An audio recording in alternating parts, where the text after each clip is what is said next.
Ha, paulit-ulit na tayo sa issue na 'to guys 'no. Ang dami nang nag-share nito, ang dami nang nagsabi na 'to na hindi dapat, bawal gawin. Kahit tayo guys, paulit-ulit na nating sinasabi yan dito sa channel natin na 'wag niyong gagawin. Pero hindi ko maintindihan bakit meron pa rin. Bakit meron pa ring sumusugal sa ganito, bakit meron pa ring naniniwala sa ganito, and then ang ending magsisisi sa huli 'no. O kaya ang sasabihin, sinabi na ganito puwede naman, sinabi ni gano'n okey lang, eh.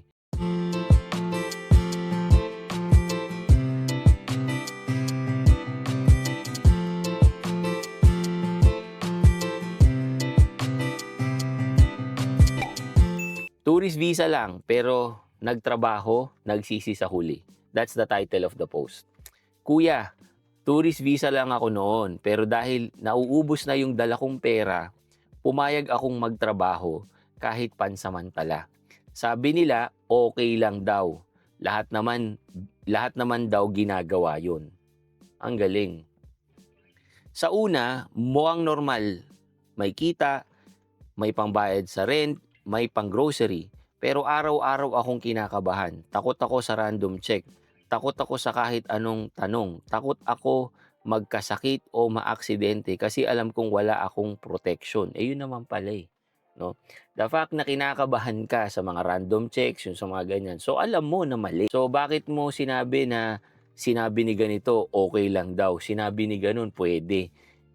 Ikaw nga mismo, men, kinakabahan ka, So, bakit mo pa rin ginawa? Hanggang isang araw, nahuli.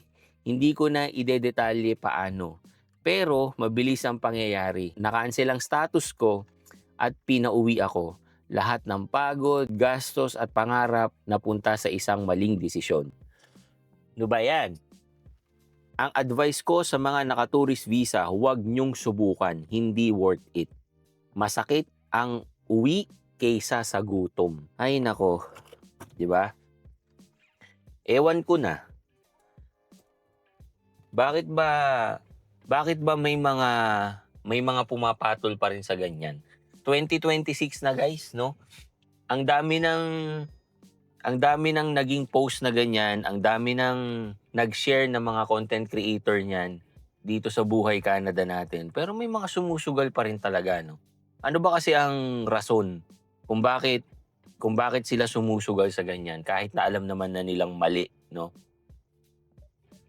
Teka lang, tayo ay aatras lang tapos tuloy natin yung kwentuhan natin about that one, right?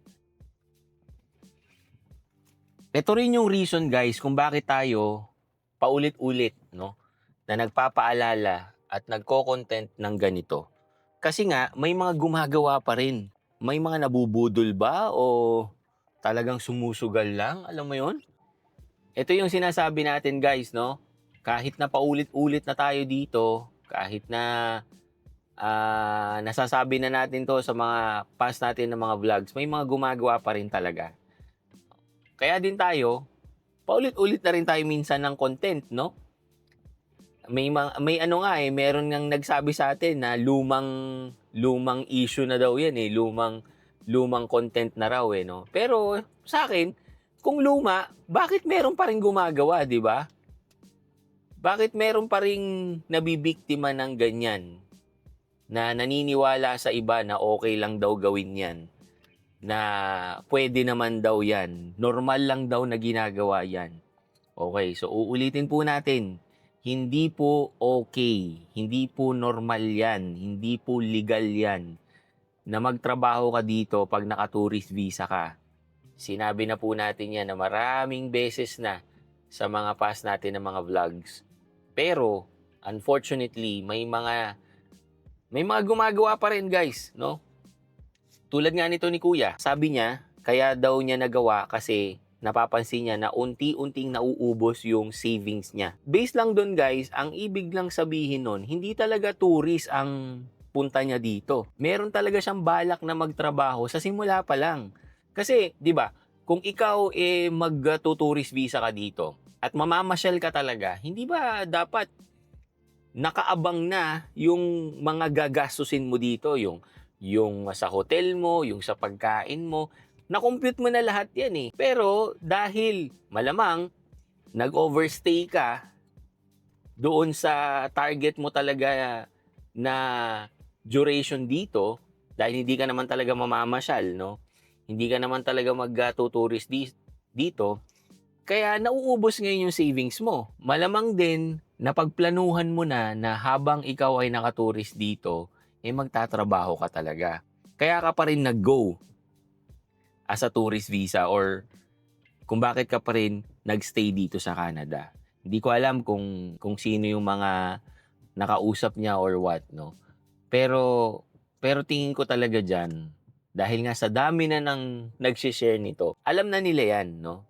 Pero talagang sumugal lang din sila kasi siguro nakikita niya dun sa mga kasamahan niya, based na rin sa kwento niya, no? Na normal lang. So, hindi lang siya ang gumagawa niyan, baka siya lang ang nahuli. Kaya dito sa ating channel, sinasabi ulit natin, para naman dun sa mga nagbabalak na gumawa din yan, sana makarating tong video na to at hindi na nila gawin. Kasi guys, ang hirap niyan lalo na kung may pangarap ka talagang pumunta dito sa Canada at maging permanent at magkaroon ka ng ganyang record. Nakakapanghinayang talaga. Sabi nga niya dun sa post niya, 'di ba? Yung mga pangarap niya nawala, no? So siguro meron siyang balak na from tourist visa i-convert niya into something else para makapag-stay siya dito ng legal. Alam ko hindi na po pwede yan eh. Dati pwede, no?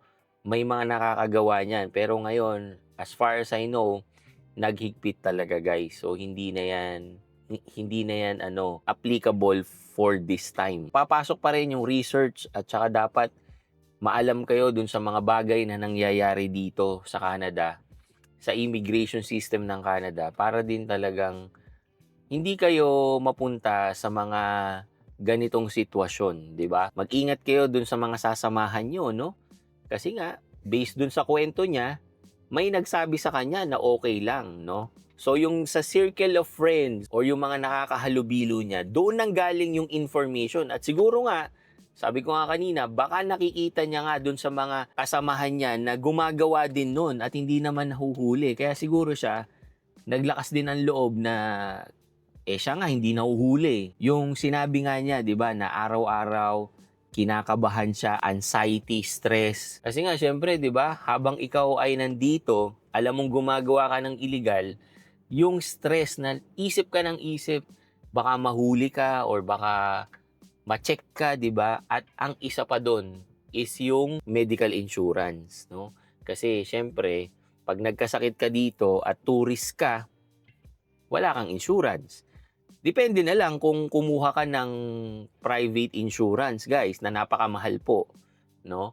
Depende yan sa coverage. Kung wala kang insurance, yung pa yung isang iisipin mo, baka magkasakit ka at itakbo ka sa emergency. At malaman na wala kang insurance, babayaran mo yun, guys. And napakamahal. Kapag yung pumasok ka sa ER dito at wala kang insurance, napakamahal po dito sa Canada. Kaya yan pa yung isa guys, no? Pag meron kayong kamag-anak or kayo mismo pupunta kayo dito sa Canada at medyo magtatagal kayo ng ilang weeks or buwan, no? Kumuha kayo ng insurance guys kasi delikado, no? Para kung sakali man na kailangan nyo ng medical assistant kung papasok kayo ng ospital or tatakbo kayo sa ER, hindi kayo mangangamba, no? Hindi kayo magbabayad ng mahal. Huwag kayong susugal sa mga ganyan. Mas maganda na kahit na matagal, kahit na mahirap ang process, pumunta kayo doon sa talagang legitimate na pathway para wala kayong kaba, wala kayong iisipin kung baka mahuli kayo or whatever, di ba? Huwag kayong gagawa ng mga illegal, no? At huwag kayong mag-a-assume na yung friend nyo hindi nahuli, hindi na rin kayo mahuhuli, no?